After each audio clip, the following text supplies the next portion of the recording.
First, thank you all so much for joining us. I'm very excited today to have two industry speakers, which for those of you who have attended TEP events previously know, we generally do one academic, one industry, but I'm very excited to share two industry speakers with you today. Also, please bear with me today. I'm still recovering from my second COVID shot, so I'm a little COVID fog right now. And I am my coworker, also previously left recently for another position. So I'm also solo today. So I just want to give you guys that heads up, so please bear with me. So welcome and thank you all for joining us for the virtual Bite of Science, which I'm calling Blue Ridge because that was the closest approximation I could come up with. Come on, there we go. And so I am from the Center for Excellence in Education, which is a STEM education nonprofit founded in 1983 by Duran DeGeneiro and Admiral Rickover, father of the nuclear navy and civilian uses of nuclear power. Our mission is to nurture high school and university scholars to careers of excellence in leadership in STEM, and encourage international collaboration between and among leaders in the global community. We offer 3 cost-free programs in the United States, which are the Research Science Institute, the USBIO Olympiad, and our Teacher Enrichment Program. So first off, I'll talk about our RSI. RSI is a highly competitive 6-week summer science and engineering program open to rising high school seniors. It combines on-campus coursework in scientific theory with off-campus work in science and technology research. And this summer, like last summer, we'll be hosting RSI virtually since they're trying to get undergrads back onto the MIT campus, actually, so they can actually, do the research that they're supposed to be doing and do all the things that they want to be doing. Our participants from RSI go on to do well at, the major competitions like Regeneron. Registration generally opens in November, and luckily for you guys, there's gonna be another date that I'm gonna talk about, but you guys don't actually have to remember any of those dates because I'll send you a reminder when those things are happening. Next, we have the USBIO Olympiad, or USABO as we call it, which is actually open to any high school student. It's pretty much four tests. We have an open exam, semifinal, final, and then the International Biology Olympiad, which will be virtual again this year, which is unfortunate because they were supposed to be in Portugal. Would have been a really nice time. When you get involved in that, there's actually some really phenomenal student and teacher resources, especially for biology specifically. And registration for all of that opens again next fall, because we have our, we have our finals coming up at the end of June. And then lastly is the Teacher Enrichment Program, which is what we're here for today. And our goal is really to try to connect middle school and high school science teachers, science, technology, engineering, and math teachers to, connect them to industry, connect them to academic researchers, whoever we have contacts with, in many ways, to help you guys through our events or with direct connection. Make some, explore some cutting edge research and development, especially as STEM just kind of steamrolls right ahead on us. Where am I going with this? And hopefully we can help you guys make some professional links that really help you guys in the classroom. This year we're doing virtual Bite of Science. I am so excited to get back out on the road next school year and see you guys in person again. This has been fun and all, but I do really like seeing you guys in person. And if you've attended a Bite of Science this school year, we did reorganize the lab bench, so hopefully it is easier to see. And we have a new website, which I'll get to in a moment. And then last thing I want to mention is what we loosely call public-private partnerships, but it's basically there's a company near you, you've ever seen a presenter, you're trying to get in touch with someone that I might know or have a contact with, please reach out to me. I'm happy to help you make those connections. And this is actually what our new website and lab bench look like. So as you can see, we've divided it up into life sciences, design and engineering, physical sciences, technology and mathematics. And under each of those, you'll then see we have to split up into categories to help, we have a lot of presentations and resources. But that'll help you find a presentation, their slides, and then some additional information and activities that you guys can do with your students. And lastly, so our two speakers today, I'm very excited to have both of them. Tracy Brubaker, I hope I said that right. Who's General Manager for Direct System Operations at FirstEnergy. And then we'll hear from Colin Redhead, Material Process and Delivery Director at the Procter & Gamble Tabler Station. And Colin, I'm actually very excited to hear your presentation because I talked to one of your colleagues this morning. Yeah, Shan, super nice guy. Who you just talked to? Shan, in the chemical engineering department. He's over the chemistry people. Right. I was asking him what you guys, what do you guys do there? And he was like, I work with surfactant, so way different department. And I was like, well, that works out. Colin's talking tonight. And he was like, oh, well, you'll have a much better picture. And then two housekeeping items, so I don't forget them. One, please submit any questions you have for our presenters through the chat box. I will go through them and then collect them and ask them of our presenters at the end. And secondly, since I am by myself, it makes it actually very hard to take attendance at these. So that everyone could just, in the chat box, just enter your name. So first and last, then I will be able to, let's see, go back one. Then I'll be able to just go through that. You'll have your name there so I can send you your certificate and all of those things that I'm sure, are helpful.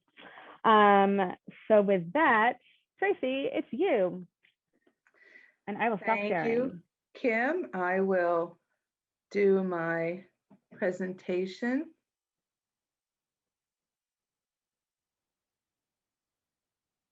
Can you see me? See the screen? Not yet.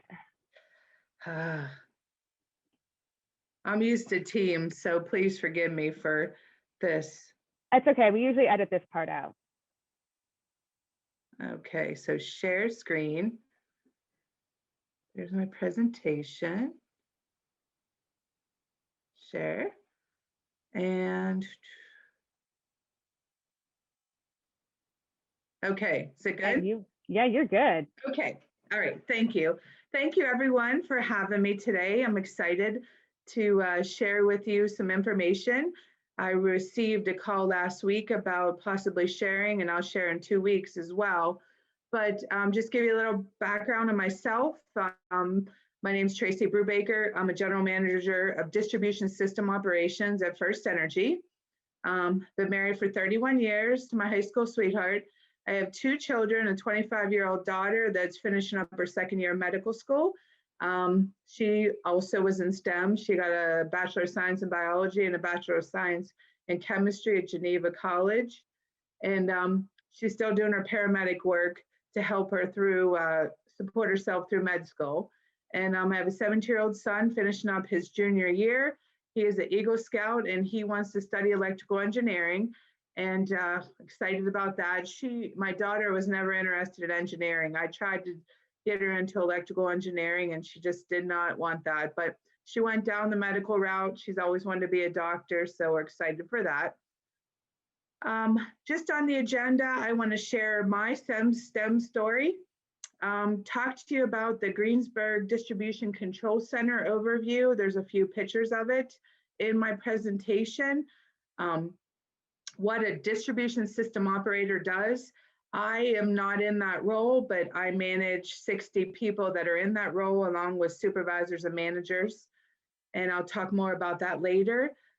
Just some STEM skills needed to do this position in the operations and even, move into other areas of our company.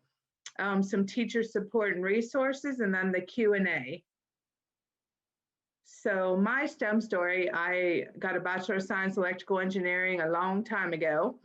I've been in the electric utility industry for 30 years. I spent 2 years as a co-op student for a planning engineer job in West Penn Power. Back after my sophomore year, we did rotations, so it was a great fit for me to realize that I really enjoyed the electric industry, and that's what I wanted to do in my career. I was fortunate enough to get hired on after I graduated, and I've been working for the company ever since. I spent 15 years in various field locations across Western Pennsylvania, the Greensburg, Latrobe, Jeanette, Uniontown, Pleasant Valley, all those areas, Arnold, New Kent areas up near Harmerville. I was responsible for planning, being the planning engineer there. And in that role, I handled the protection equipment on the system, the distribution system, all the lines and poles you see out there. I was responsible for the protection schemes on that, planning for future loads, any new customers coming on. We had to make sure that our facilities could handle it. It was a great job. We did customer service, any recloser complaints, you know, those on-offs that you sometimes get at your house for momentary interruptions. We investigated those. There was a lot of budgets. I was responsible for budgets there in my area. And it was really a really great job, and I enjoyed it. I could have retired from it, I always said, but unfortunately there was reorganizations and I got moved to the corporate office in Greensburg. And I spent 3 years in the corporate role as an asset management engineer for the 3 opcos at the time. It used to be Allegheny Power before FirstEnergy purchased us. So West Penn Power, Monongahela Power, and Potomac Edison. That's where I was the role as the asset management engineer. I handled all the programs for reliability, maintenance, the budgets, and I did that for a few years. And then in 2011, the merger occurred where FirstEnergy purchased us. So we became part of the FirstEnergy company. There's 10 operating companies. And in that merger, I was placed in the Greensburg Distribution Control Center. And in that control center, we had the West Penn Power, Monongahela Power, and Potomac Edison footprint that we were responsible. So we were 3 distribution control centers in one. So I was first an engineer in there. I was promoted to a supervisor role in our engineering services for a year. And I moved to the manager role after that. And I was in the manager role for 2.5 years for the Monongahela Power Control Center. So I handled West Virginia mainly. And then last January, I was promoted to the general manager. So I'm responsible for all 3 areas. So my passion is really distribution operations. It's a 24/7, 365 days, you know, a year and a week. It's nonstop. Your phone rings all the time, you know, evenings, nights, weekends, holidays. But I realized it's just what I enjoy doing. You never know what you're going to be doing. Even on a normal blue sky day, like, you know, today in Western Pennsylvania, it's quiet. There's not a lot of outages going on, but there's always work that we're doing. You know, we're installing new substations and equipment in these. We're modernizing our distribution grid. We're always training our new operators and existing operators. Load flows, contingency plans, circuit traces. There's so much that we do on a daily basis, and you just never know what you're going to be doing. Now, primarily since COVID started, in my general manager role, I've been working remotely, but I have been going into the office 3 days a week. I really enjoy working there. The operators, it's a secure location, so not anybody can get into it. You have to have special clearances and backgrounds. So we're really pretty isolated. And unfortunately, like the linemen, our employees can't work remotely. So I'd like to go in there and really talk to them, because their life hasn't changed with COVID, even though almost everybody else's has, because we can work from our home office. And so it's been really good, but they, as anyone in the operations part, you have to be resilient. You have to be adaptable. And we had certainly all have been challenged with the COVID pandemic and how it's affected all of our lives, teachers, have been affected a lot, doing virtual and, in person and hybrid. And it's been a challenge for everybody. So hopefully now the light's getting brighter at the end of the tunnel and we can get back to a more normal. But the other part of my passion is when it storms. We have all kinds of weather that comes across our footprint, the 3 states. It's very large. So, you may have, just on Mother's Day night, we had the Mon Power footprint have a lot of storm trouble because of thunderstorms that they really weren't predicting. So we had to work with getting, crews out, getting, customers restored. And it's funny because we can predict every Memorial Day, there'll be a storm, every Mother's Day, every 4th of July. There's always storms around Thanksgiving and Christmas. So you do have to work storms in this operations, but it is rewarding work. You're out there, the linemen, you're working with the linemen and the substation on getting facilities repaired and fixed and getting people's power back on, because we all use power for everything, and we really need to make sure that we provide reliable power to everybody. And safety is always first and foremost in every industry, and it's very important for us that we are always keeping the public safe and our employees. And we have to work at restoring critical facilities very quickly. We have prioritizations where, hospitals, it's very important that we get those hospitals back on, or, most hospitals have 2 feeds coming into them, plus they have backup generation. It's very important, like, that we, restore service to them, make sure that they can, take care of patients. And customers are important as well.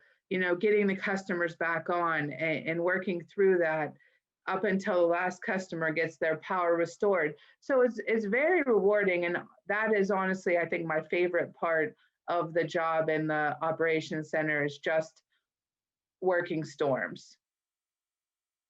Now, this presentation, I'm just going to go through with you the distribution control center. This right here is just a picture of our typical workstation right now. It doesn't include all of the monitors that they have. They have another 2 that they deal with, another system. But there's a regular system, and then this over here is the radio system to the right. So they have to do a lot of different systems in their job, and it gets to be very crazy at times. So this is just showing up at the bottom, this is showing a picture of our distribution control center with actually the lights on. Usually the lights are pretty dim because with all the monitors and the 24/7, the operators prefer to be dark in there. So this is located in Greensburg, Pennsylvania, and we're responsible for the daily operational control of the distribution system across 3 of the 10 operating companies for FirstEnergy, West Penn Power, Mon Power, and Potomac Edison. FirstEnergy also has Jersey Central Power and Light, Metropolitan Edison, Penn, and Ohio Edison, and CEI Cleveland and Toledo. So there's and Penn Power as well. So there's 10 operating companies that make up FirstEnergy, and Greensburg handles 3 of them. And we're the only DCC that has 3 in 1. So that decision was made back when the merger happened to kind of make sure that there was operational benefits for us to all 3 be together. And it's worked well. And in COVID, it's been very challenging because we have separated, all 3 of us. We're in the same building, but different locations. So we wanted to do that just in case, there was an instance where we lost multiple operators. We didn't want all 3 opcos to be affected so we could support each other. So it's been definitely a different the last 14 months, 15 months doing this, but we're getting ready to eventually in the next month or two to all come back together since it's becoming safer and the vaccine. So we're looking forward to all getting back together again. So this is just a map showing you, as I said, like Toledo, Edison, the illuminating company, OE. This is, I'm responsible for Mon Power here in West Virginia. Potomac Edison has half of Maryland and half of West Virginia there. And then the West Penn Power footprint. Penn actually, okay, yeah, West Penn is here and here too. So this is right around the Greensburg area in there. So if you can see, like we have about 1.5 million customers, give or take a few. Our service area is 28,560 square miles, approximately 864 substations. We probably added a few in the last couple of years since I updated this. There's 1,800 distribution circuits, and there's 60,000 distribution circuit miles. So those are we're responsible for the lines outside your house that is carrying the power down the main streets, not the large transmission that travels from the power stations, but we're doing from, in your home area, we're responsible for that. So there's about 60,000 miles that we are responsible for. And there's always something that happens on them, whether it's car accidents and the squirrels and the trees. So there's never a dull moment. Now this just shows briefly, I wanted to show you kind of what our floor plan looks like. And we had the 3 operating companies, West Penn, Mon Power, and Potomac Edison. And we had support staff that work around here, and my office is right here. So we can all be together, but no matter what day it is, we also can change. So if we needed to utilize these desks for Potomac Edison due to a hurricane or an ice storm, we can do that. So each desk can operate any of the 3 operating companies, which is very helpful. Now the problem occurs is when all 3 operating companies are in a large event, because there's limited resources and you can't share the resources. But it works very well, and the operators do work in different areas. Now the ones that we hired last year they have not worked outside the area they were assigned because of COVID, but over time, they'll experience the other operating companies. They each operate a little different, so there's definitely nuances in each one. You're dealing with 3 separate management structures with president, directors, and general managers that we report to in a dotted line relationship. So that has unique challenges in itself. But we talk to everybody in the field. We talk to meter readers. We talk to substation electricians and distribution techs. There's the linemen and substation electricians are who we talk to mostly in our day-to-day. But we definitely work with a lot of different people in the organization as a whole. So some of the requirements we have is a solid commitment to safety and all aspects of safety. And in the job, we have to monitor the ongoing operations of the electrical distribution system.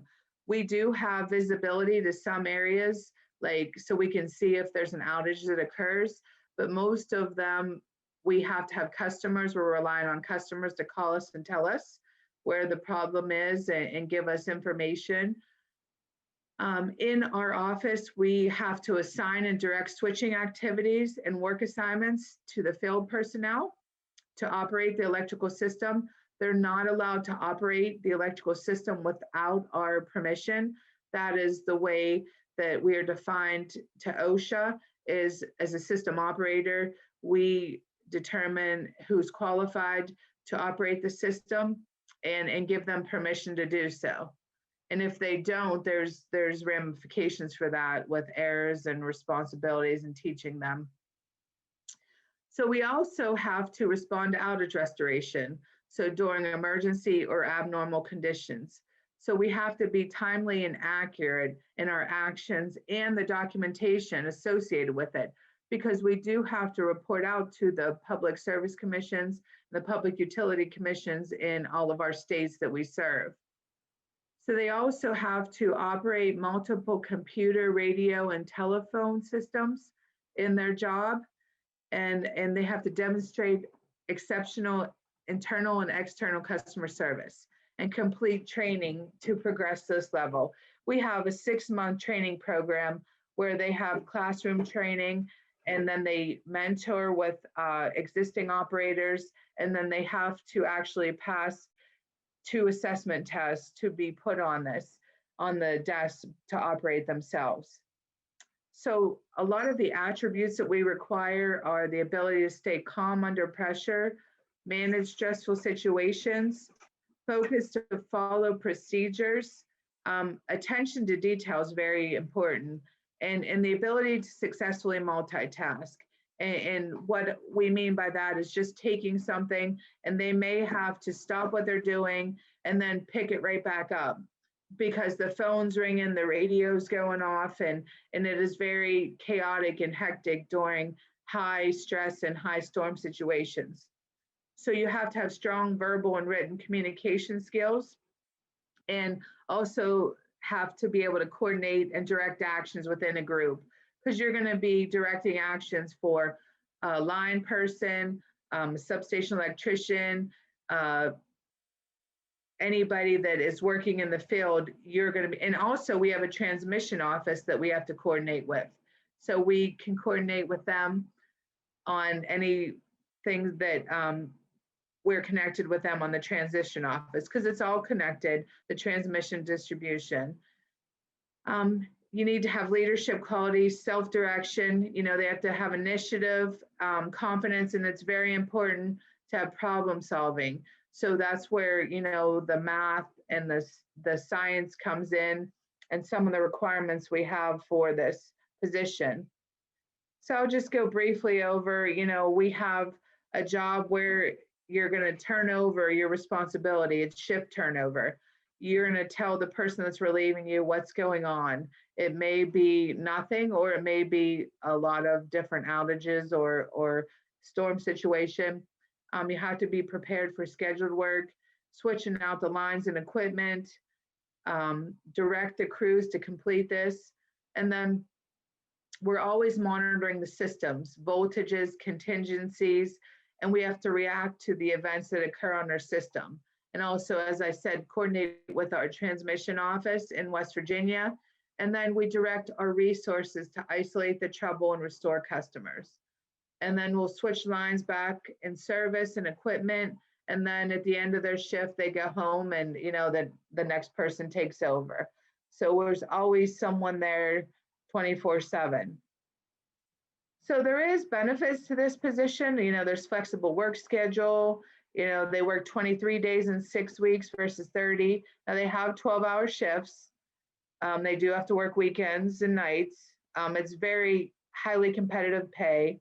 It's really highly critical work that can vary day to day. You're provided a sense of doing something important. And also there's advanced technology that we use. And FirstEnergy is investing in a new automated distribution management system. So next May, we're going to be implementing a new outage management system that's going to be completely new for all the 10 operating companies. And we're going to start training that later in this year.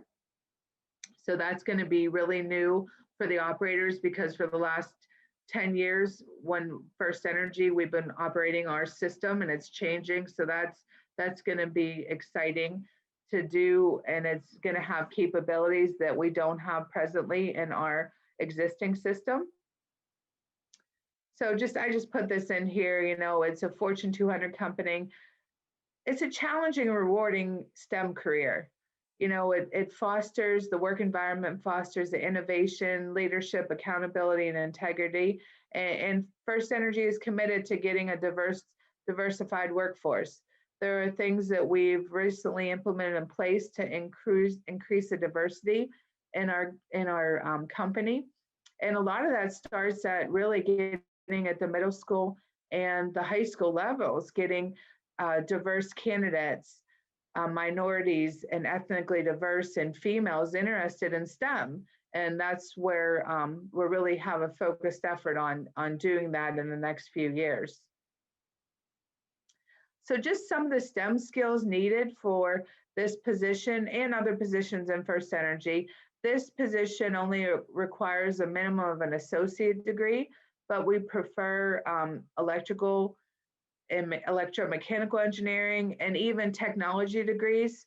4-year bachelor's in technology degrees, FirstEnergy doesn't recognize that as an engineering degree, but if you get your professional engineering license, you can be an engineer in that. And we also, coming into our department, there's not a lot of external hiring going on except our department. So a lot of people come into our department, stay for a few years, and then get experience and then go into other areas of our company. Military experience is very helpful, but you have to be able to work long hours and stay calm under pressure. And having an electrical engineering background, it helps solve complex problems.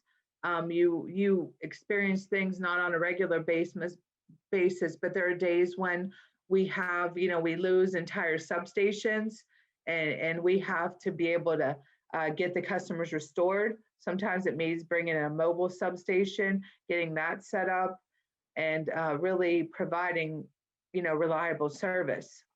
So I just put this in here as a kind of a funny picture on, from science. What we use in our office is the, more interviewing people as potential candidates. We ask them about what's megawatts and megavars, and really not very many people know what it is, and power factor. So we use this to show them, you have your true power, which is your megawatts, and then your reactive power is megavar, which is, imaginary power.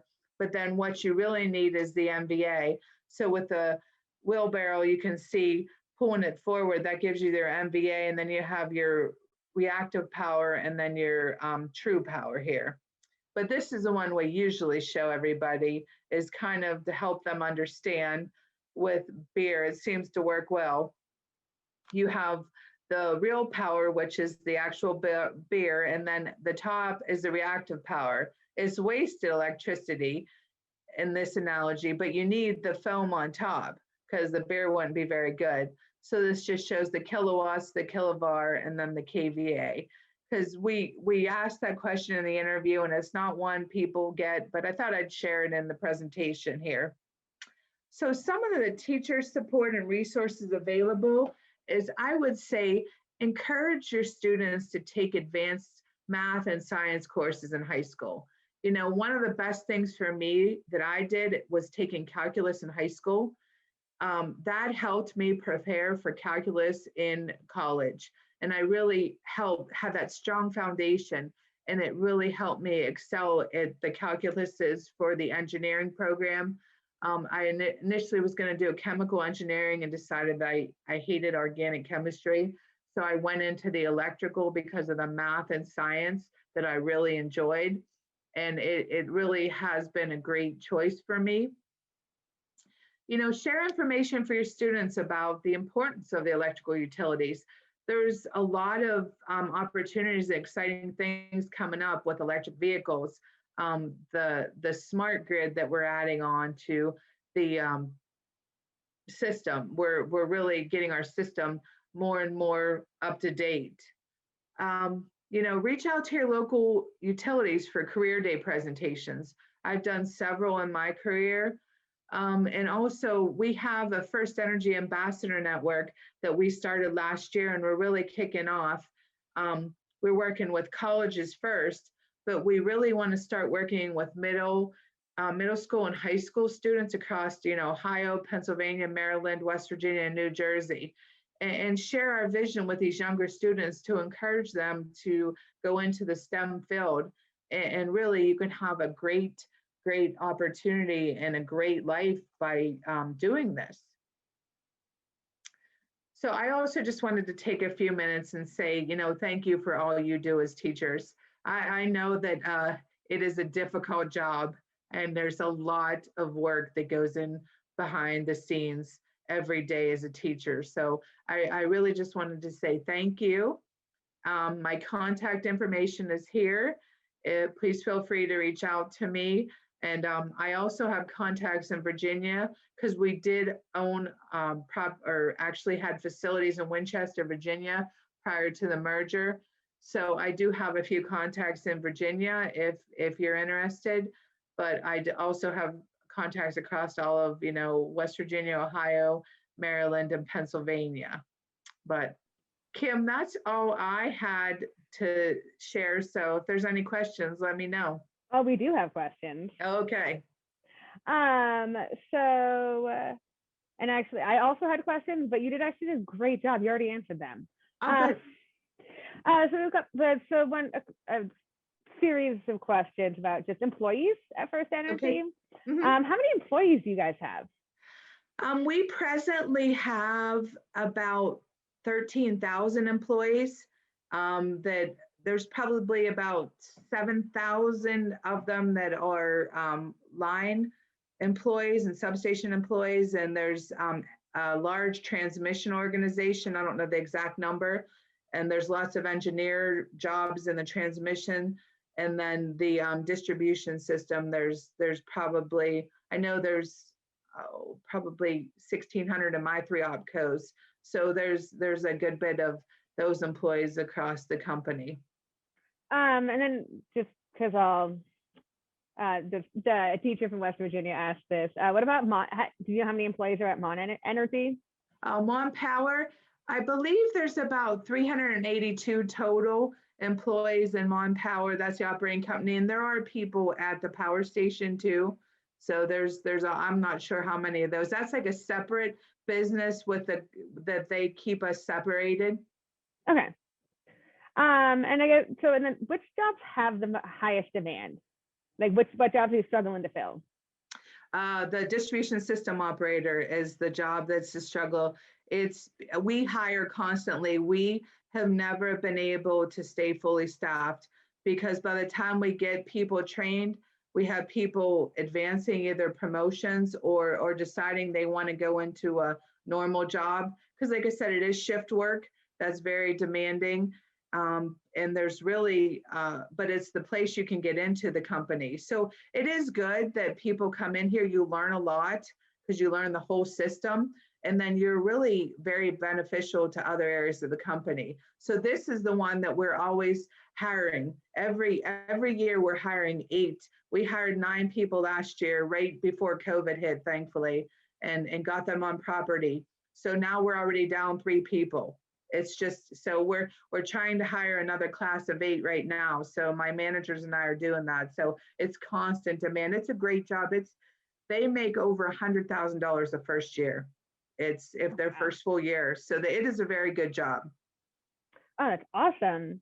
And then I guess, like, what's your primary source of energy? We have different, we have nuclear and we have coal. We have a little bit of hydro and wind. We're also investing in more of the green energy. We're starting to do that. So that's a commitment that our leadership has made to have a more, environmentally friendly one. So that's but mostly the issue is coal is very reliable. And there are things that we can do and we have done to reduce the pollution. But for base load, coal is a really good source of generation. Yeah, because it's, you just keep earning it. Yep. And I know, it's certainly something I've heard with, other, about renewable powers, like, you're generating it, but it's not particularly efficient to store. And we just don't have the capacity or the, we don't have the storage facility. We don't have because we just need giant batteries. Right. We've not really advanced that technology in the last, 28 years. We talked about that when I first started, looking at battery storage, and that's a problem. You really can't store large amounts of electricity. And that's what, with the wind is not always windy. So if the windmills aren't turning, you don't necessarily generate the electricity that you need to support the load. Yeah, and then so just there's someone's curious here.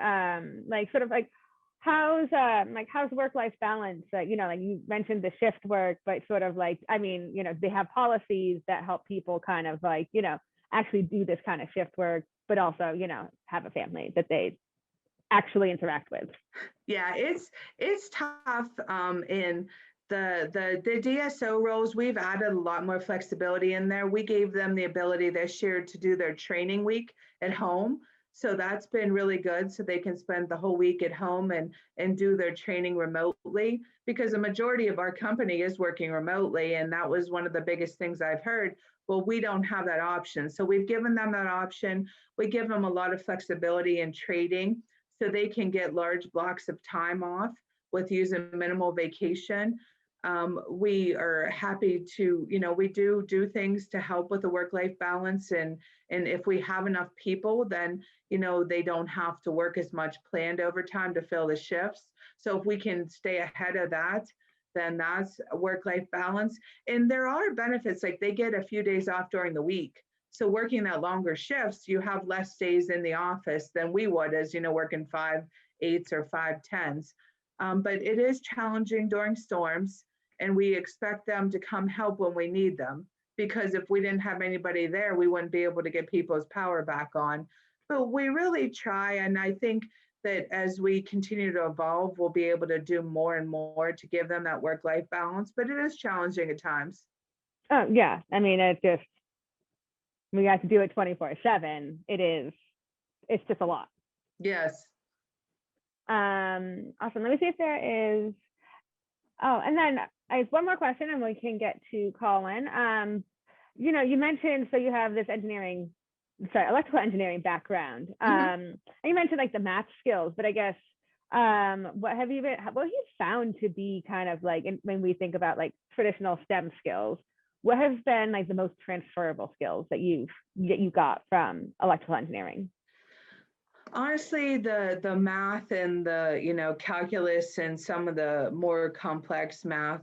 Now, a lot of that stuff is done by programs for us now, but to be able to understand that, and really the problem solving skills has really helped me have an understanding for, you know, loading of equipment. You know, you can't overload equipment too much. So you have to make sure that you have the capacity, really, you know, current, voltage, and, you know, amps, resistance, and voltage is the things I deal with most of the time, and capacitance. So that's really the STEM things. And I think that's why I went into electrical, because it was a little bit more math and science based, as opposed to the chemistry or the mechanical engineering. There's, you know, and the civil, of course, building things, but we don't use too many civil engineers in our industry. Awesome. Well, thank you so much for joining us. I've actually, and I have to say this, I mean, we were talking about this earlier, I have heard at this point, I mean, I've been here for 4 years, like hundreds of presentations. And this is the first sort of like power distribution type presentation I've heard. So good. I was honest, I'm excited from my end. Good. Well, thank you. Thanks for having me. Awesome. And then if you could, perfect. And then next up, we have Colin, Redhead, Material Process and Delivery Director at Proctor & Gamble. So very roughly, I'm going to go over who I am. I'm going to do what I've called a starter for 5, which is trying to explain where I've used science or technology in the last few days. Talk a little bit about my STEM journey. Then I'm going to go through a case study, which is the design of unit dose. You may have seen Cascade action packs on the shelves for your auto dishwash. I was on the team that invented those, so I want to talk a little bit about the modeling and simulation processes that we used. And then talk a little bit about the STEM skills that I see are important. And then how I think you know, some advice or some help for you teachers, and then maybe talk a little bit about some STEM activities in P&G and what we want to do. If I have time, I've got another case study, which is how we designed the bleach particles and some issues that we saw there. So let's jump to it. So if you don't know this already, this is the center of the known universe. This is Newcastle upon Tyne, England, which is where I was born. It's very famous for engineers.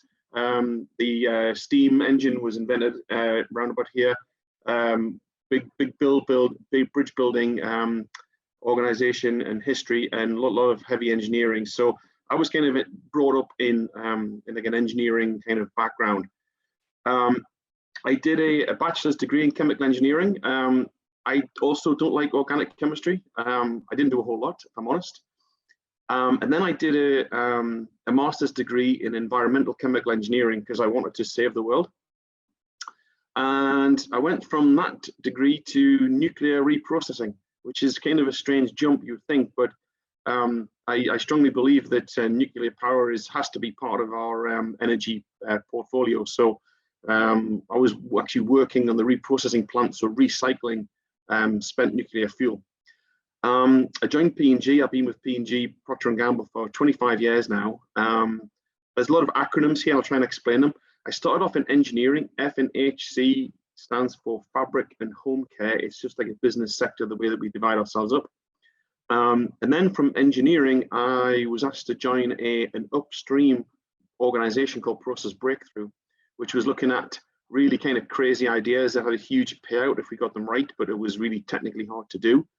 And out of that was born soluble unit dose, so a plastic that would dissolve in water, but would retain itself in normal conditions, that you could hold liquids.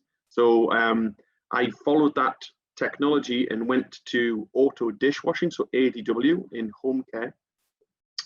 And there I was promoted, and I was in charge of basically the end-to-end design, delivery, and validation in the plants of our technologies. I then moved to dry laundry. So this is like making your Tide and your Gain powders. And MPD is materials and process delivery. So I'm really the bridge now between R&D and the plants.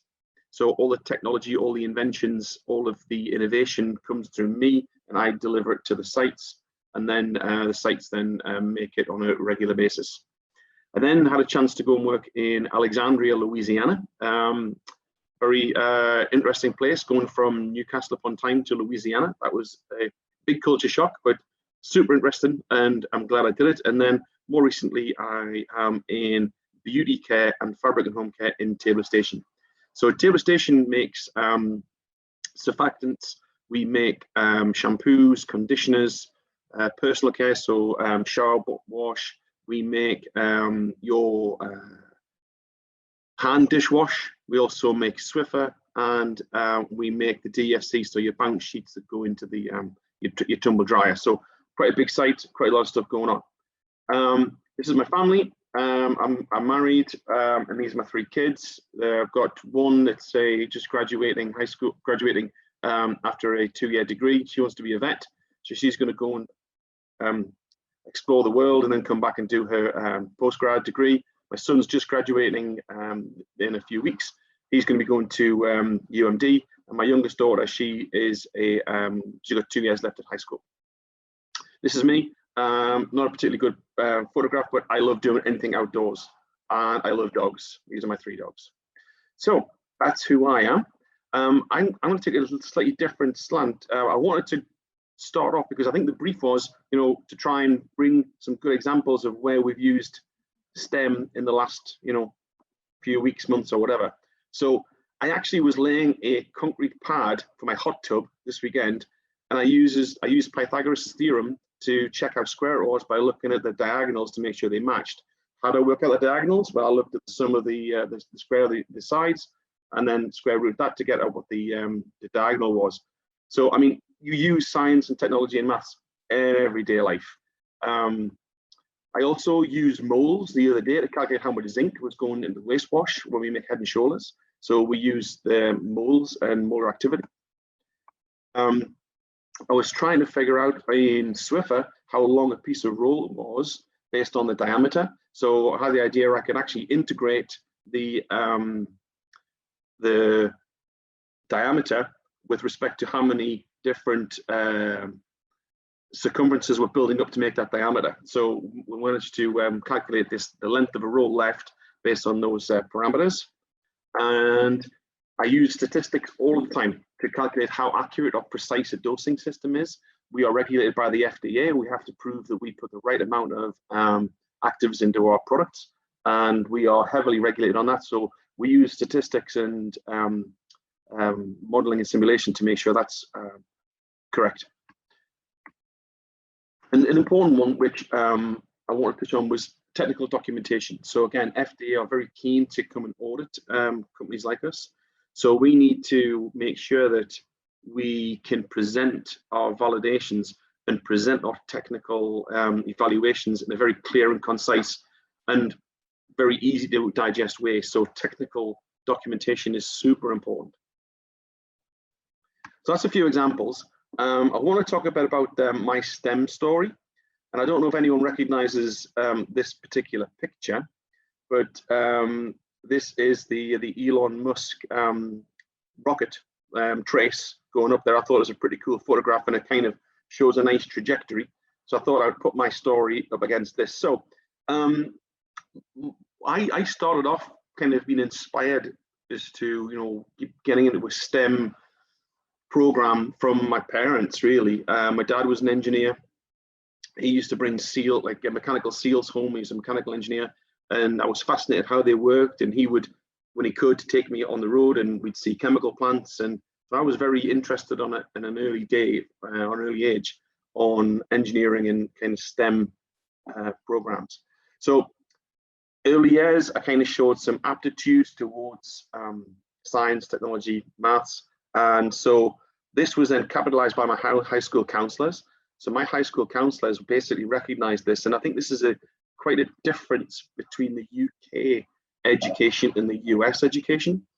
I was pretty much steered into a STEM career from around about the age of 13, 14, where you could choose which subjects you wanted to take. It was really heavily influenced. And I think the policy at the time with the government was to really drive engineering as well. So we diverged very early versus in the US, where you seem to diverge a little bit later in your academics. So I think that made a positive impact on me, certainly helped me go down that STEM route. And then moving on, I realized that with chemical engineering, there's a lot of demand for chemical engineers in the world. There's a lot of different variation. I mean, you could do water treatment, you could do hydrocarbons, you could do energy production, you can go into fast moving consumer goods like I did, you can go into research, you can go into nuclear power. There is a ton of different options for you. So I thought that was a really good decision to go down this route, because the quality of life and your job prospects are pretty good. And then now I'm still a bit of a geek. I like science. I like using science all the time. And I get a lot of job satisfaction out of solving problems and using logic and testing hypotheses to understand why a situation is what it is. So I get a lot of job satisfaction in STEM activities right now. And I think the last part of my journey is kind of where I'm at now, which is I really think of inspiring others to go down a STEM career path. And that's why I'm talking to you guys today, and why I want to help in the local community. So really try and drive those STEM activities. So I wanted to talk as in my first case study about the science needed to design a pouch. I'm sure you've all seen these pouches. This is what we call an action pack, cascade action pack. This is Nectar 3, so it's got 3 compartments. And at the bottom, it's got a powder section. And the challenge here is you've got to fill these pouches very fast. If you get any kind of splashing in the seal area, it's because it's comprised of 3 different layers of polyvinyl alcohol, which is a water-soluble film. If you get any kind of powder in between that seal, or if you get any liquid, then it will not seal and you will leak in your bag, and it's a very big consumer dissatisfier. So how do you go about designing that? Well, you would use first principles web modeling, coefficient of friction, Hooke's law, stress and strain coefficients, to understand how does my web react under certain tensions, and how do I get it to be very flat with no wrinkles and at the right speed. And then we would look at conceptual modeling of shapes and ideas, and how do we deform films into those cavities. So I think I've got a few builds here. So yeah, so this is unfortunately I can't show you the video, but what this is a snapshot of where the sources of stress is in a film being deformed into the Nectar 3 mold. And you can see the red areas are where there's a high film stress. So we would look at how do we design that to reduce those stresses so we don't get thinning in those localized areas. We'd also look at heat and heat transfer modeling. So this is a roller that we use to heat up the film. We have to heat up the film to deform it. And we really need to understand, how hot do we need to get it to? How does it retain its heat? What diameter should we have there? So, and how consistent is the heat distribution across the roller? So we would model that first, and then I think we would then check it. So this is using infrared cameras to make sure that that heat distribution is where we expected it to be.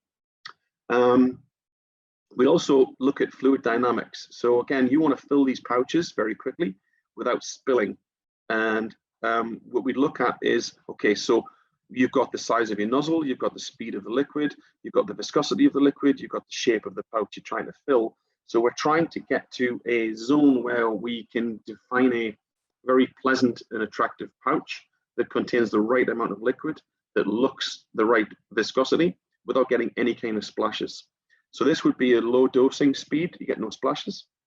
Then for instance, if you did a high dosing speed, you can see that you're splashing, you've got too much energy and you've splashed into the seal area, and that just won't work. Or you could go down the route of a small nozzle, which again would increase the velocity and you get a similar kind of result. Also, we have to understand non-Newtonian fluids, because the liquids that we do use are non-Newtonian in behavior. So it's a very complex model to understand how those react under those conditions. And this is the Nectar 3. So this is where we got it just right, where you see 3 different filling areas, and that filled with 0 splashes at the right rate with the right viscosity. And we did all this virtually without ever going to the plant first to test it out. So do it virtually, and a model is always wrong, but it gives you a good idea of where you need to be. So it's a good starting point. And I think the beauty about this is that we need to make something where art meets science, because people don't want to buy stuff that doesn't look very pretty, but it has to be functional as well, and it has to deliver on the promises that we say, because people are parting with their hard-earned cash to buy our product. So we have to tick the box of efficacy, as well as stability, as well as it does the job. So that was kind of very roughly and very quickly through my first case study. I don't know if you want to ask questions now, or if you want to ask questions later. Maybe later would be better. Then I thought, you might want to understand, what STEM skills and knowledge do you need to be successful in my job? So I think first and foremost, it's a culture of critical thinking and logic. Sometimes we get presented with a problem and people will jump to what they think is the most obvious solution. Now that could be right, but you could spend a lot of time going down a rabbit hole of trying to fix what you think the problem is. So you really have to step back a little bit and really use some critical thinking and try and understand from a science point of view what could be going on in this situation, and what could my hypothesis be, and is it logical? Don't just go for the first most obvious answer. And I think you need a good imagination coupled with those critical thinking skills, so you can imagine different scenarios as to why something could be going wrong in order for you to fix that problem. And I use the word why and the phrase show me, because a lot of times if you keep asking why and why like a 3-year-old or a 4-year-old, you will get eventually to the truth, and you will eventually get to really what is the root cause. And show me is because I've been burnt so many times where someone has told me something is happening and I've believed them, and now I say, hey, go show me, and then I'll go and look as well and go on the floor and see for myself, and their interpretation is kind of changed a little bit versus what the reality is. So they're not lying, it's just that what they think is happening is not necessarily happening. So I think why and show me are really good questions to ask in a critical thinking environment.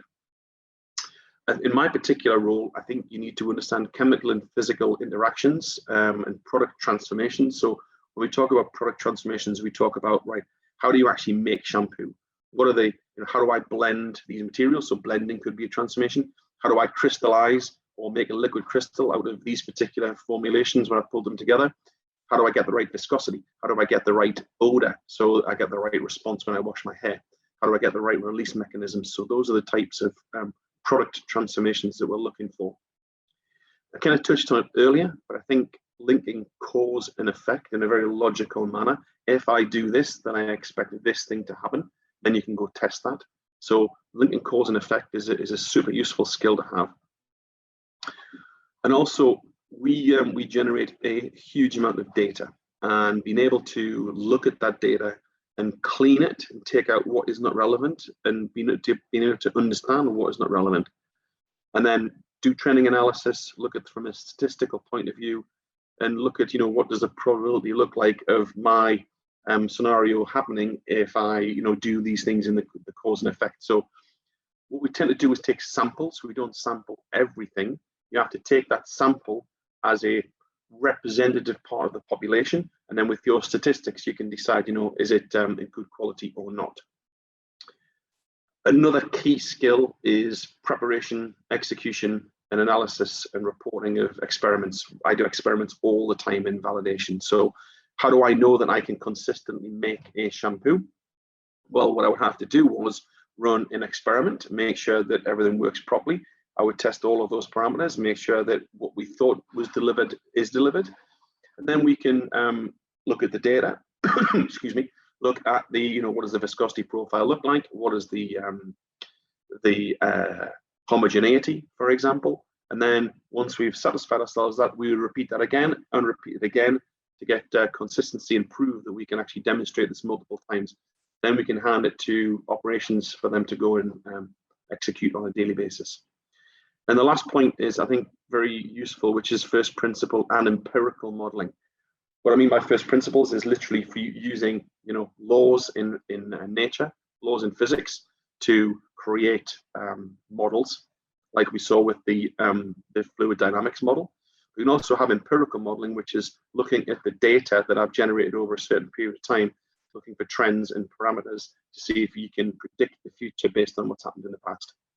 So I think modeling is a very important tool, because you can learn virtually before you cut any metal or buy any products or buy any chemistry to mix together. So I think first principles and empirical modeling are absolutely second to none. What can you do as teachers? So I thought about this a little bit and tried to distill down into a few different things, and actually came up with an acronym. We use start, stop, continue as a kind of thought process. What should I start doing? What should I stop doing? And what should I continue to do? From that, I thought, let's think about what should we start doing. So I think S, so support parents who may not have technical background. So I was lucky that my father had an engineering background, so I got interested. And I think when I talk to a lot of students, they in different areas, they've lacked that support at home. So they think they can't do it because they've got no one to help them with their mathematics homework, for example. So I don't know how to do it, but I think that's one area where I think you could look to really support those kids that show a good STEM acumen, but not necessarily have the support structure at home.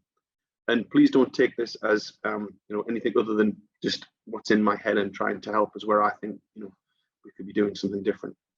I think about trajectory. So where could young STEM people be in a few years? And think about case studies like Dyson, Robert Dyson, who invented the vacuum cleaner that doesn't use any filters. Elon Musk, Zuckerberg, Gates, they're all very technical people and very, very successful. So I think looking at their trajectory and looking at where they've ended up are great role models to use. I think we need to acknowledge and understand the barriers that the kids are having. Even my 16-year-old yesterday was doing some maths homework, and she was saying that the teachers, they think we know what is in the teacher's head and we don't know what's in the teacher's head, just as an example. So she was saying that the teacher seems to assume she knows more than she actually does. So I think acknowledging that as teachers might be great for you to then do something different in the classroom. I don't know. But she also said that she doesn't tell the teacher that she didn't understand. So how can you do anything if you don't know what the kids are saying to you? So I respect that. I think another good point is to relate STEM with everyday life, everyday objects and products. Like, how do you make a cascade action pack? Well, I've just briefly talked about the science that goes on into that, and you probably wouldn't think it, but there's a huge amount of science and development goes into making a product like that.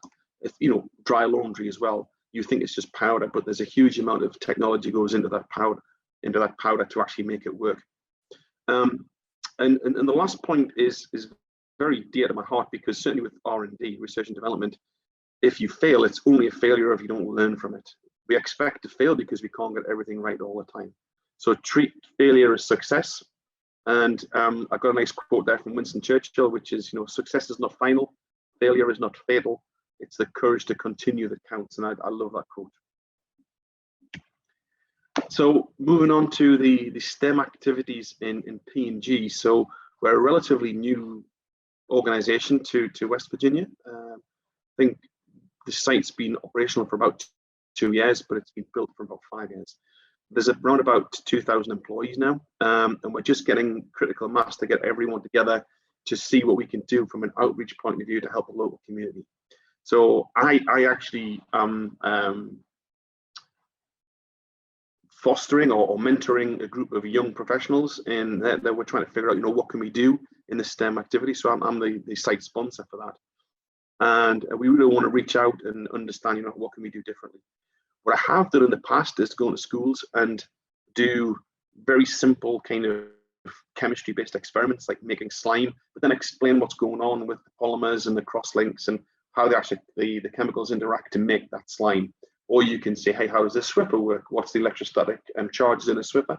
And we got small experiments where you can put some dust in a jar and move a Swiffer in there, and it picks up all the dust, and you can explain how things work like that as well. So we have a number of different experiments to do like that, but we're trying to generate more so we can come into the schools and try and stimulate and try and spark that imagination, which is going back to one of my earlier points of relating it to everyday products.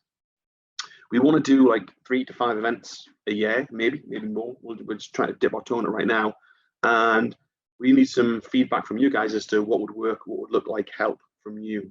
And we're looking at, you know, the teachers. We're looking at maybe the Boys and Girls Club and a mentoring program, maybe to if kids are struggling at school, can we get some of the young professionals here to help with that from a mentoring perspective. So I'm not sure how much time we've got left, so I'll move to questions now. We got 20. I was talking about 25 minutes there, so that's probably enough. So over to you guys. If you want to go through your second case study, I think we have time, and because your first one was very interesting. Okay, all right. So second case study is what I call CSI Louisiana or CSI Alexandria. So this was a very interesting problem where we had a product survey. We every now and again we go into the community and we survey from different areas where you might get samples from the Midwest where you've got a certain weather pattern. You might sample from the Southeast and the southern states, just to try and get a spread of how is my product surviving out in there and with all the different supply chains and temperatures and humidities, etc. So we did that, and we found out that we were getting really bad bleach retention. Our bleach was degrading very, very quickly once it left the site. We do what's called a rapid age stability test, where we basically put some samples into a humidity oven and we try to accelerate the degradation. And when we did that, everything we found was the bleach particle was perfectly okay, and we were getting good retention and everything should be fine. So we were puzzled as to, well, it can't be the bleach particle then, because the bleach particle's fine. All the raw materials that went into this product, and this is a dry laundry product. So this is a mixture of powders, your Gain or Tide or what's another US brand, Drift or Downy. And we were seeing that the mixture of raw materials would leave the site perfectly fine, but in the trade, we were seeing this rapid tail off of performance for bleach.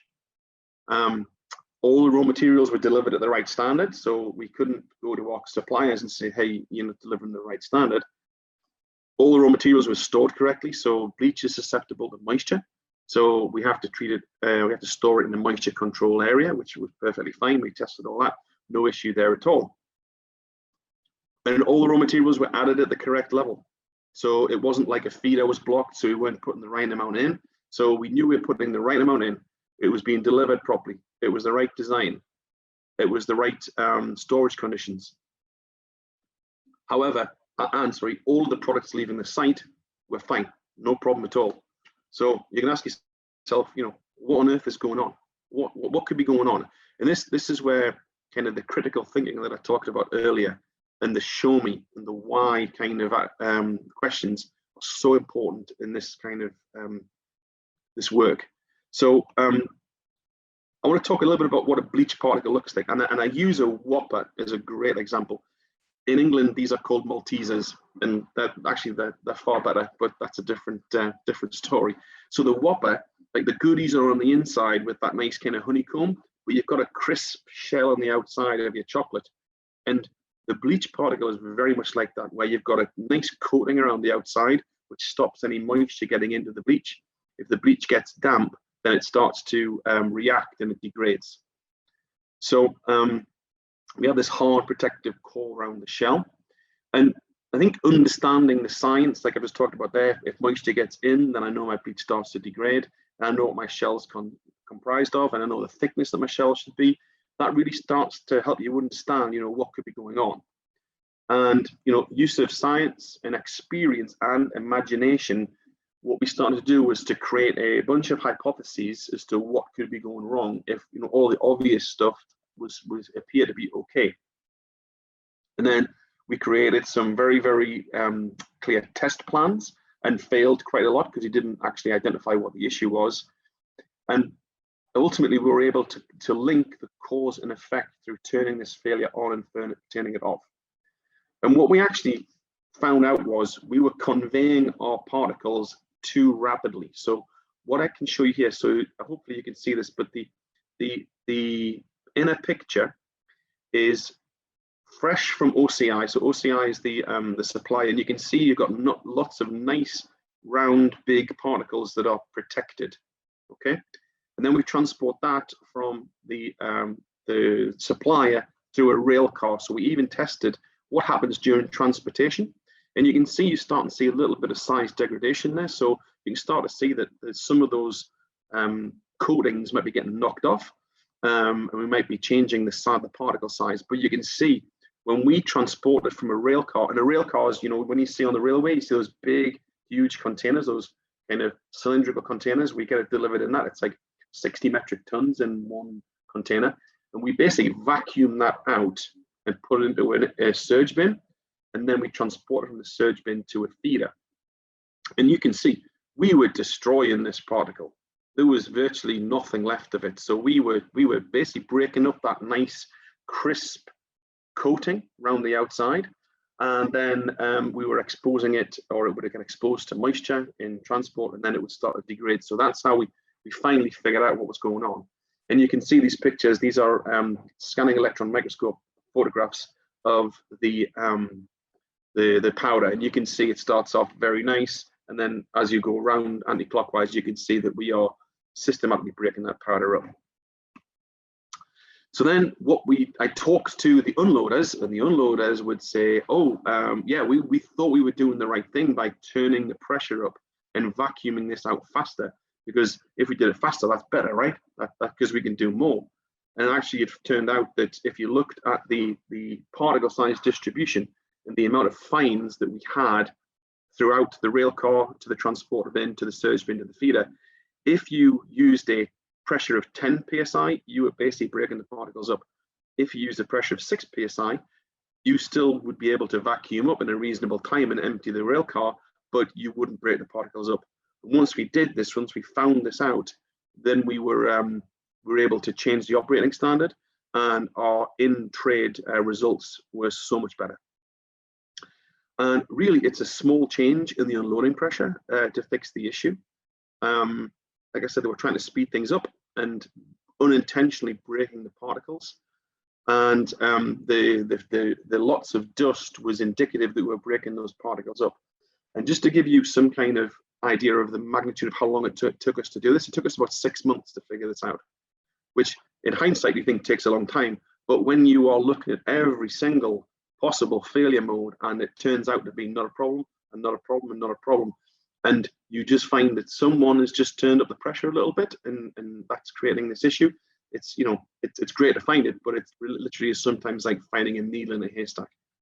And I think the STEM kind of mindset of understanding the process, understanding the particle, being able to imagine all this hypothesis, then doing a test method on each one of those hypotheses, eventually coming to the most probably unlikely, but then this turned out to be fine, or turned out to be the root cause.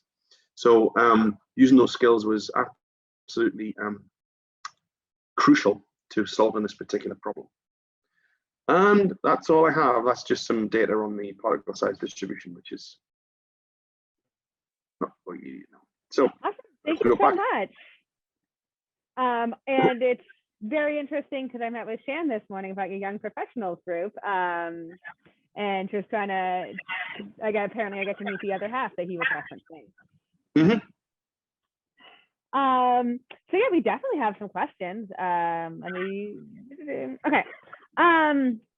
Well, one, there's a number of people very excited to finally learn what P&G is doing at the Tabler station, so that's very exciting. Mostly because I looked it up too, and there just wasn't, there's not a lot of published information. Like, you know, like, oh, we make stuff. Yeah. It's kind of that's the information provided to the public. So this is very interesting. So one question we have is sort of, where is the Research and Development Center for P&G products? So it depends on which business you're talking about. So the beauty business, the Research and Development Center is based in Ohio, in Cincinnati. If you were looking at the dry laundry business, which we don't make in Tabler Station here, but then that would be in Newcastle upon Tyne. So there are centers of excellence around the world that specialize in research and development in really very unique businesses. So mostly in Cincinnati, though, for the businesses that we have in Tabler Station. Okay. And then another question is sort of, what's P&G doing to reduce plastic waste? Oh, that's a really good question. So we actually have got a project now called Repet. So we are, I can't remember the exact percentage, but there's a certain amount of percentage of recycled PET, which is polyethylene PET. Can't remember what the PET stands for, but there's basically a certain percentage of recycled material now goes into our plastic bottles. And there is a glide path to get to 100% recycled material at some point, but I don't know the exact details of that. But it's very close to P&G's heart, and we want to do the right thing in terms of plastic pollution. Awesome. So I know one of the, sorry, because I've talked to the people at Blue Ridge Community College in like Martinsville. So, but what kind of training does P&G provide to help develop employees? So what we have for operators are called step-up cards, and we have different levels and pay grades within the organization. And as you demonstrate skills, then you would progress through those pay grades. So your responsibilities increase as well, but it really is a skills-based pay and progression system, and it's very clear on what those skills are. You're trained to do problem solving. We're trained to do autonomous maintenance. There's a very, very structured training program for operators within Procter & Gamble. Certainly on the management training side of things as well, for the entry level engineers, management training programs, and also human resources type training programs as well. So it's a very, very structured. Awesome. And then do you guys provide sort of opportunities for field trips? I don't see why not. Non-pandemic times. I think that'd be a great idea. I don't see, we haven't done it. I don't see why we couldn't do it. I think that would be something we could certainly look at in the future, and that would be great. Awesome. I mean, it's a huge plant. I mean, I average like 20 to 30,000 steps a day. Yeah, right. My dad used to do quality control for dairy product production plant. So he made cheese and yogurt and cottage cheese and ice cream and I don't know, all the milk stuff. So they were, and I remember going there as a kid and just being fascinated, just that they were making stuff. And it's dairy, so like it's honestly very boring to look at because it's just stainless steel pipes and like containers. That's all you see. So anyways, I think would probably be fairly interesting. Well, we have on site as well. We are linked with our bottle blowing manufacturer as well. So they literally blow bottles and they go over a bridge and they go into manufacturing. So it's close coupled bottle blowing. We also have close coupled surfactant making, so we're making our own surfactants here. If people are interested, I've got a nice presentation at some other point in the future where it shows what a surfactant does and what a bleach particle does, and some basic chemistry and how it goes into our products and makes them work. I don't know if that's something we'd be interested in the future. Yeah, we'd love to see that. That'd be awesome. Because I mean, so I just think about surfactants and like cleaning, because then you're talking about like bubbles and the physics of bubbles, which gets very, very interesting down the road. And then I think so like, have you mentioned experiments with household products? Like, have you written those up? Do you have them available? Yeah. You do? Yeah, we've got I've got a presentation that I've used in the past that I have put things together versus giving it to like a teacher to do, but I could easily convert that into how do I do that experiment? I can convert what I've got to something I could put in a kind of a package that a teacher could use and go and buy some household products and go and try these experiments and show the kids themselves. That's something I can do for sure. Yeah, that'd be awesome. And then I guess up at Proctor & Gamble, and only because I've talked to your grants team and community outreach people. Sort of what jobs are you guys finding that are most in demand, or you're struggling to hire for? So I guess two things. So the first thing is technicians. So the technicians are working the machinery and to make the products, whether it's in making or packing. And there seems to be it's getting harder and harder to get the right caliber and retain the right caliber of people. So I think that's the first area. The other thing is that there's a lot of the band one managers come from different parts of the United States, and they're used to maybe big cities, a very kind of high level of going out to bars and clubs or whatever, and retention at that level is not as bad as it was at the start. But I think they maybe have a different life experience or life expectation in West Virginia than they would have maybe if they were working in New York City, for example. So that's a tough one as well. I don't know how we'd fix that. I don't know how you fix that either. I mean, I can help you on the technician side, like that. Yeah. That's definitely more my area of expertise. You see, if we can inspire kids here that are local to West Virginia to go to university and do STEM degrees and then come back home and live here, that's a wonderful vision of the future, right? Oh yeah, and I mean, I think there's so many. I mean, there's a lot of kids there with some big real skills, and so I think if we could just get them to see it and see how these things, those skills, they already have those skills in some ways, because I grew up in the middle of nowhere. I have weird farming skills that my parents didn't even farm. I just know about farming at this point, and then just those things. And I think that there's a lot we can probably do to kind of just get kids to also see that they already have some of those skills.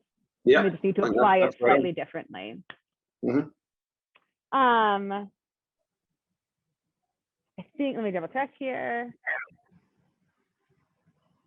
Awesome. All right, so those are all the questions we have, which is fine because I got to do some wrap-up slides. But Colin, I'm very, very excited to work with you and talk to you in the future and work with your young professionals group, because I think there's a bunch of teachers in that area who would be so excited to talk to you guys.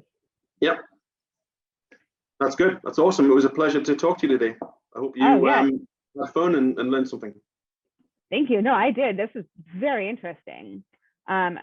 And I gotta say too, the thing that is I'm finding with seeing two industry presentations at the same time is that I think there's a really direct explanation of sort of like what critical thinking skills look like. I think it's very obvious in ways that aren't always the same for like academic research. Yeah. So yeah, great. Let me do some wrap up and then I'll let you guys all go. So thank you for attending. Thank you, Colin and Tracy, for presenting. I'm a little jealous, I guess, in a way. Your job sounds just super, super interesting. And for all you teachers, I will be sending out next week. Yeah, next week.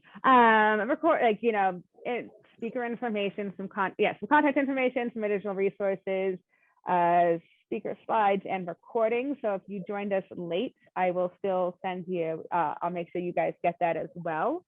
And thank you all for taking your time and attending. I know it's been a really, really tough school year, so I'm really excited to still see some teachers here and joining us and trying to, learn some science and some STEM stuff. And I also need to thank our sponsors who help us bring these events. And then when we are finally back in person, those lovely events we put on in person. And our resources and website, they just really help us give this all to you guys for free. So I need to thank the Akamai Foundation, Amgen Foundation, Boeing, FirstEnergy, Illumina Foundation, Lockheed Martin, Proctor & Gamble, TC Energy, WestRock, and Vulcan Materials. So yes, thank you all so much for joining me, and I hope you all have a lovely evening.